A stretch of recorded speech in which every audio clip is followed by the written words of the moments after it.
यह बात तब की है जब मैं इंदौर से जबलपुर जा रहा था। मैं ट्रेन में बैठा था। मेरे पास वाली सीटें खाली थी। कुछ दूर चलने के बाद भोपाल में एक खूबसूरत आंटी आकर मेरे सामने वाली बर्थ पर बैठ गई। उनको देखकर मैं उनको देखता ही रह गया। अब उन्होंने मुझे जोर से आवाज़ लगाई और हेलो कहा। तब से मेरा ध्यान हटा। उन्होंने पूछा, आप कहाँ जा रहे हो? मैंने कहा मैं जबलपुर जा रहा हूँ।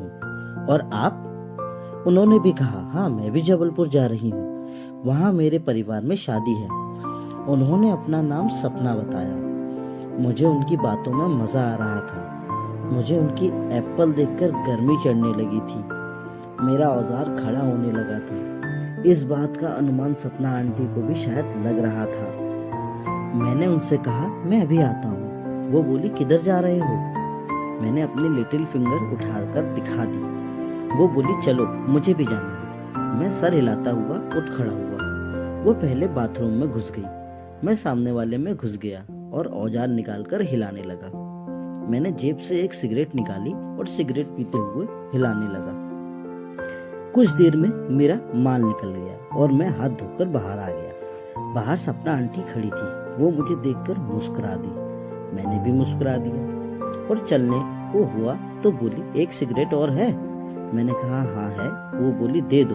मैंने दे दी। साथ में लाइटर भी पकड़ा दिया। वो बाथरूम में घुस गई। अंदर जाते समय सपना आंटी मुझसे बोली आप यहीं रुकना। मैंने सर हिला दिया। वो अंदर जाकर लाइटर जलाने लगी, मगर उन्होंने ज्यादा अनुभव नहीं था कि लाइटर कैसे जलाते हैं। तो दरवाजा खुल गया। सपना आंटी ने मुझे अंदर आने का इशारा किया। मैं अंदर चला गया। मैंने उनके होठों में सिगरेट फंसी देखी। तभी उन्होंने मुझे लाइटर पकड़ा दिया। मैंने लाइटर जलाया और सिगरेट को लौ दिखा दी। वो सिगरेट पीने लगी। उनकी संतरों से साड़ी हटी हुई थी। मुझे भी मज़ा आ रहा था कि एक ही बाथरूम में एक अनजान हॉट लेडी मेरे सामने सिगरेट पी रही है। मैंने भी एक सिगरेट निकाली और जलाने के लिए मुंह से लगा ही रहा था कि सपना आंटी ने कहा एक से ही हम दोनों पी लेते हैं, मुझसे वैसे भी ये पूरी नहीं पी जाएगी। मैंने कहा ओके, अगर सिगरेट जेब में वापस रख ली। अब सपना आंटी ने मुझे सिगरेट पकड़ा दी और मैं उनकी उंगलियों में फंसी सिगरेट लेने लगा। उनका नाजुक स्पर्श मुझे बड़ा ही उत्तेजक लग रहा था। कुछ देर तक हम दोनों मौन रहकर सिगरेट का मजा लेते रहे। फिर एक एक करके बाहर आ गए। बाहर आकर ऐसे ही हम दोनों कुछ देर बातें करते रहे। फिर हमने साथ में ही खाना खाया। अब रात गहरा गई और वो सो गई। कुछ ही देर बाद उन्होंने कुछ आवाज सी सुनाई आ रही थी। मैंने उनकी तरफ देखा तो पाया कि उन्हें ठंड लग रही थी। उनके ऊपर से कंबल हट गया था तो मैंने उसे ठीक किया। कंबल ओढ़ लेने के बाद उन्हें नींद आ गई।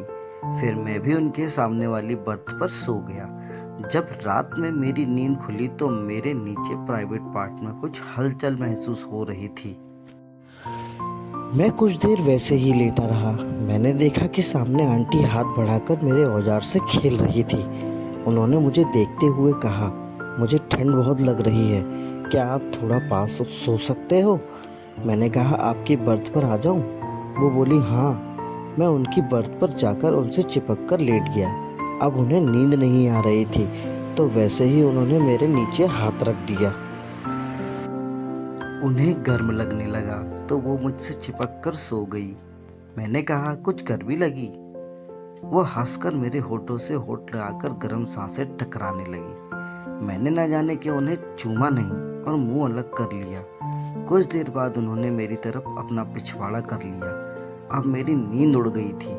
उन्होंने ठंड लगने के कारण अपने पिछवाड़े को मेरी तरफ कुछ और दबा दिया। मेरा औजार खड़ा होने लगा था। फिर उन्होंने कहा क्या तुम मेरे बैक साइड में जरा दबा दोगे, बहुत कमर दुख रही है। मैं दबाने लगा। कुछ देर बाद मेरा औजार एकदम अकड़कर तन गया। ये उन्हें भी पता चल गया था। फिर उन्होंने कहा कमर के नीचे थोड़ा और दबा दो। मैं नीचे दबाने लगा। अब उनके मुंह से आह आह की आवाज़ें सुनाई आने लगी थी। मुझे लगा कि आंटी को अब और मज़ा देना चाहिए। मैंने अपने औजार को चड्डी से बाहर निकाला और उनके पीछे रगड़ने लगा। उनकी आह आह की सत्कार और बढ़ गई। उन्होंने कहा, मेरे आगे की ओर पैंट से नीचे भी खुजली हो रही है, थोड़ा खुजा दोगे? मैंने उनकी साड़ी में हाथ डालकर पेटीकोट खोल दिया और उनकी चड्डी में हाथ डाल दिया। उनकी चिड़िया से पानी निकल रहा था और गीली हो गई थी। मैंने कहा, ये गीली क्यों हो गई है? उन्होंने कहा, खुजली की वजह से। तुम नीचे उंगली डालकर खुजा दो। मैं भी उनकी चिड़िया में उंगली पेली और अंदर बाहर करने लगा। उन्होंने कहा, मेरा पति शराबी है और उसका चक्कर किसी और के साथ चल रहा है। वो मुझे महीने में कभी कभार ही मेरे साथ पेला पेली करता है। आज तुम्हारी बातों से लगा कि तुम मेरी गर्मी मिटा सकते हो, इसलिए कमर दर्द का बहाना बनाया। क्या तुम मेरी चिड़िया की गर्मी को शांत कर दोगे? मैंने ये सुनते ही उनकी साड़ी और ब्लाउज को ढीला कर दिया और उनके बड़े बड़े संतरों को मसलने लगा। लाल रंग की ब्राह्मण वो बहुत खूबसूरत लग रही थी। मैंने उनके संतरों को बारह से बाहर निकाला और दबाने लगा।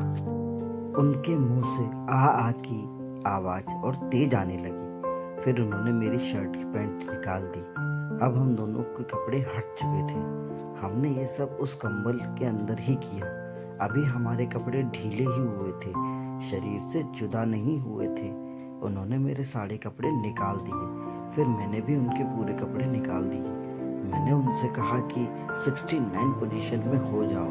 वो झट से हो गई। अब मैं उनकी चिड़िया चाट रहा था और वो मेरा औजार। ऐसे ही हम दोनों 10 मिनट तक औजार चिड़िया चाटते रहे। फिर उन्होंने रहा नहीं गया तो वो बोली, मेरी चिड़िया से अब रहा नहीं जा रहा, प्लीज़ इसको अपने मोटे औजार से पेल दो। मैंने उन्हें अपने औजार के ऊपर आने को कहा। वो मेरे ऊपर चढ़ गई। मैंने अपना औजार उनकी चिड़िया में घुसा दिया। औजार एकदम तैयार था। मैंने हाथ से औजार पकड़कर उनकी चिड़िया की गुफा में डाल दिया।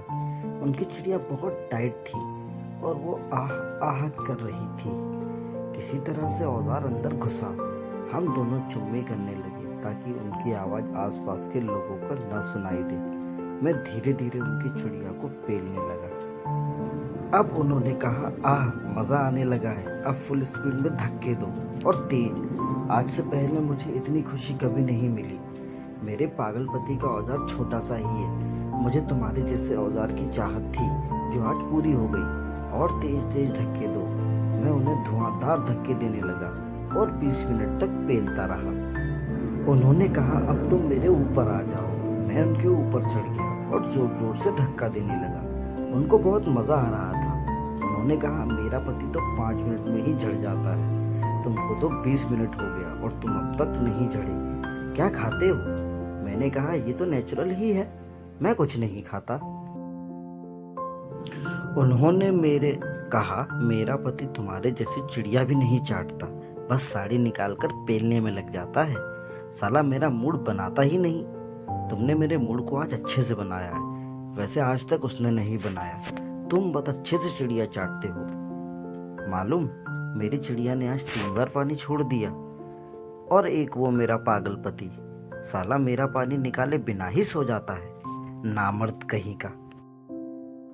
मैं उन्हें और स्पीड से पेलने लगा। उनकी आवाज़ भी बढ़ गई और वो आह आह करने लगी। मैं अब उनको घोड़ी बनने को कहा तो वो मेरी बर्ड से सहारा लेकर घोड़ी बन गई। मैंने उनके पीछे से अपना लंबा और मोटा औजार उनकी चिड़िया में डाला और पेलने लगा। मैं उनको 10 मिनट तक कुतिया पोज में पेलता रहा। फिर मैं थक गया था तो मैं उनके ऊपर लेट गया और किस करने लगा। उनकी चिड़िया की आग को और भड़काने के लिए मैं फिर से उनकी चिड़िया में उंगली करने लगा। उनकी आग भड़क गई थी और उनकी चिड़िया में से फिर से पानी निकलने लगा था। सपना आंटी फिर से गर्म हो रही थी। उन्होंने कहा, आज मेरी चिड़िया को पेल पेल करके बड़ा बना दो।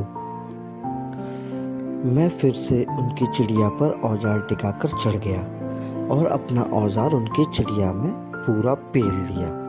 उनकी चिड़िया को मैं जोर जोर से धक्का देने लगा, जिससे इनके दर्द के साथ खुशी भी मिल रही थी।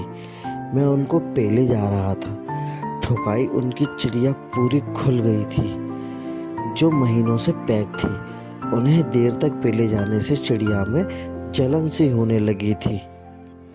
वो मुझे रुकने को कहने लगी और उनकी आंखों में आंसू आने लगे। मैंने कहा ओके, अब मैं हाथ से ही झड़ जाता हूँ।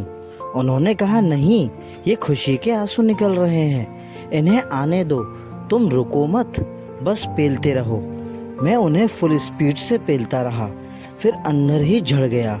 मैंने उस रात उन्हें 3 बार पेला। अगले दिन हम दोनों जबलपुर पहुंच गए।